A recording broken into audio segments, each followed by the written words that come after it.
চলুন এবার আমরা বেরিয়ে পড়লাম বিচের দিকে যাওয়ার জন্য। বাচ্চারা একদম অস্থির, তাই বিচে গিয়েই প্রথমে চোখে পড়লো উটের উপরে ছেলে একটু চাপলো। কিছুক্ষণ ঘোরাঘুরি করার পরে ছেলের মন ভরে গেল, ও নেমে আসলো।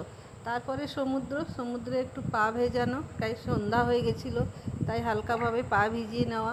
পা ভেজানোর পর সবার প্রথমে যা দেখে নিলাম খাবার জিনিস, ঝালমুড়ি দেখলে কি আর থাকা যায়, তাই সঙ্গে সঙ্গে ঝালমুড়ির দোকানের দিকে গিয়ে ঝালমুড়ি কেনা হলো। আর সন্ধেবেলায় ঠান্ডা ঠান্ডা হাওয়াতে বসে ঝালমুড়ি খাওয়া। তারপরে দেখলাম স্যান্ডার ফুচকাটাও কিন্তু অসাধারণ খেতে ছিল। তারপরে বিচের সাইডে ছোট ছোট দোকানপাট, ওগুলো একটু ঘুরে ঘুরে দেখছিলাম, কিছু টুকটাক জিনিস নেবার জন্য, বাড়ির জন্য, সবার জন্য।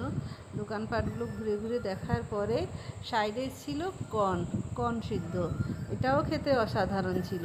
তারপরে কটন ক্যান্ডি, সাথে ছিল মোমোসটাও ভালো লাগছিলো। তারপরেই দেখলাম মাছটাও দেখতে খুব ভালো লাগছিলো, নিইনি বা, কিন্তু ভালো লাগছিলো দেখতে। তারপরে বিচের সাইডে কিছু ছোট ছোট খেলনার দোকান, ওগুলো দেখছিলাম।